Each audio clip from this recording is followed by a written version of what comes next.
Estimados estudiantes, sean bienvenidos a la clase de Educación Cultural y Artística. Mi nombre es David Yumitinga y voy a ser su docente, quien les va a acompañar en este caminar artístico.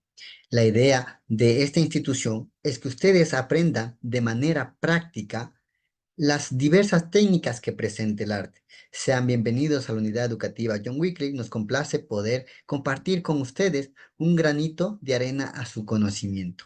Para iniciar nosotros tenemos que conocer qué es el arte. Muchos de nosotros nos preguntamos, ¿pero qué es el arte? ¿Para qué sirve? ¿Cuál es la finalidad? No entiendo. ¿Para qué? O sea, ¿solo es una pintura? No, el arte trasciende, va más allá de solo una pintura.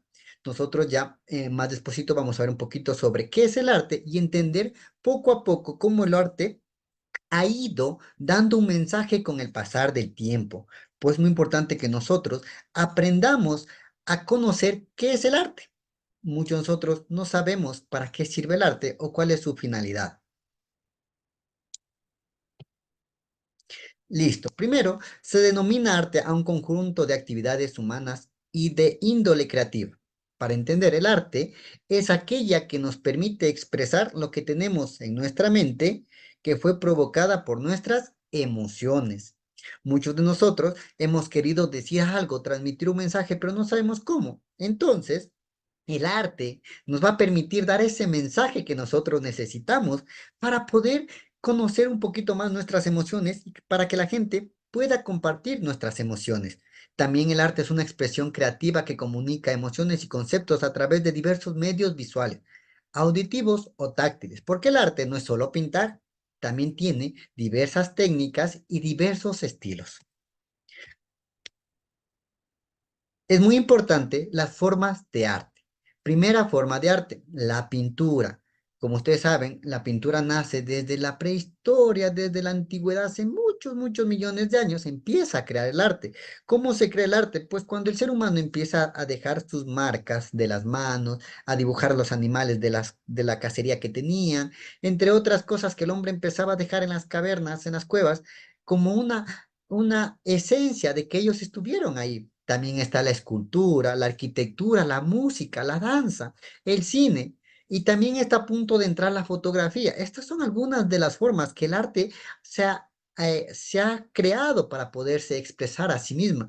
Hay mucha gente que le gusta hacer esculturas, está como el Panecillo aquí en Quito, o como la Estatua de la Libertad en Estados Unidos, y así. También está la arquitectura, la Basílica del Voto Nacional, estilo gótico en Quito. También está la música, tenemos grandes referentes, Julio Jaramillo, Gerardo Morán.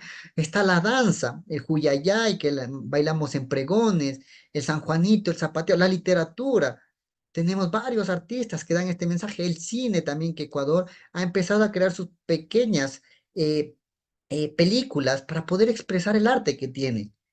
Como podemos ver, estas son algunas de las ramas del arte. Recordemos que el arte es un tronquito, una planta, y las ramas artísticas, como la pintura, la escultura, son aquellas ramitas que se van expandiendo y forman un árbol en general. Como podemos observar, también es muy importante que el origen del arte nace en la prehistoria, cuando las primeras tribus de los Homo sapiens o tal vez los neandertales decoraban las cuevas, dibujaban las cacerías que realizaban todos los días o también dibujaban los rituales, dejaban marca de sus manos. Entonces el hombre empezó a dar este mensaje artístico, empezó a trabajar de esta manera. Es muy importante entender también este aspecto, que el ser humano siempre deja un mensaje en la actualidad. En el presente va a dejar un mensaje artístico para que sea retomado en el pasado, posteriormente al futuro. ¿Cómo es eso, profe? No entiendo. Entonces, les voy a explicar. El ser humano deja una obra artística que va a durar con el pasar del tiempo y la gente del futuro que va a estudiar esta obra tendrá que regresar al pasado para analizar desde qué punto se creó esa obra y esa obra va a ser estudiada en ese presente. Entonces es muy importante que el hombre deje una marca artística en el mundo y eso nos da a entender que nosotros existimos, que nosotros somos reales y dejamos marcas enormes en el mundo. Esta es la idea de cómo el hombre o cómo el Neandertal, el Homo sapiens, dejaba sus huellas en las cavernas. Recordemos que hay una caverna muy importante, que es la caverna de Altamira, donde se esconde muchas de estas pinturas. En la actualidad se cerró al público porque había mucha gente que dañaba las pinturas, dejaban sus marcas. Entonces la idea es que el hombre no destruya esto, sino se conserve en una mejor forma.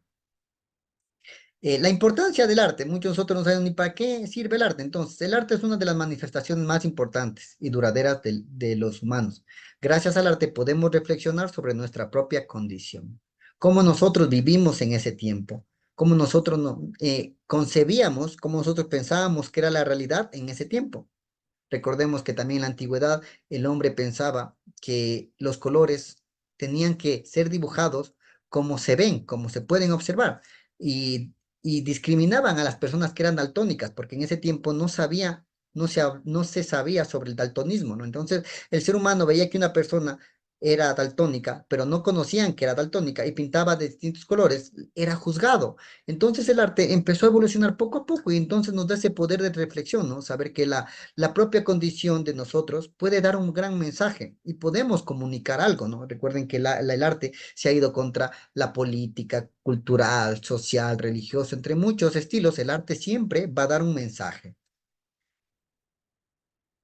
La historia del arte. En el siglo XX comenzó a tomarse artes como una cima de expresión humana. Recordemos que el arte permite expresar un sentimiento.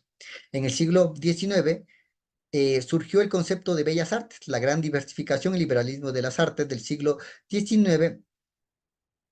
Perdón, el siglo XVIII surgió el concepto de las bellas artes y en el siglo XIX y XX arrojó como resultado la consideración de las artes como la cima del genio expresivo. O sea, es el culmen de lo que el hombre puede crear en su cabecita y llevarlo a la realidad. De solo un concepto, llevarlo a la realidad. Entonces es muy importante que el hombre entienda esto, ¿ya? El arte es un legado universal. Recuerden que tenemos grandes historias como la Capilla Sixtina, que está en las obras de Miguel Ángel, la Mona Lisa, que está en el Museo del Louvre en París, y son antiguas, pero se siguen conservando en el presente. Entonces deja este legado universal, ¿no? Que sigue trascendiendo con el paso del tiempo, sigue durando hasta la actualidad. Entonces, los materiales que vamos a usar la próxima clase, es muy importante que no se olviden, son primero el carboncillo. Recordad que cuando compremos el carboncillo, no les vendan un lápiz 8B, pidan mucho un carboncillo. Dime por favor un carboncillo, no un lápiz 8B. Recordemos eso, ¿ya? Porque la gente le sabe vender 8B mintiéndole que, que es carboncillo, ¿no? Y eso no necesitamos. Estamos un lápiz carboncillo, ¿ya? El difuminador nos va a permitir sacar la luz y la sombra del carboncillo. También necesitamos unas carpetas para guardar las hojas, los trabajos que vamos a tener nosotros, porque necesitamos hacer un pequeño portafolio que nos permita a nosotros ver nuestro proceso de creación artística. También necesitamos cartulinas A3, las cartulinas blancas A3. ¿Listo? Entonces, trabajaremos la siguiente clase con estos materiales. Es muy importante recordar que nuestra unidad educativa se esfuerza y ha logrado este paso de que nuestras clases sean prácticas, más no teóricas. Claro que habrá momentos donde nosotros vamos a dar un poquito de historia, pero la mayoría de veces, de momentos, nosotros vamos a hacer práctico. Un gusto poder compartir con ustedes. Nos veremos la próxima clase.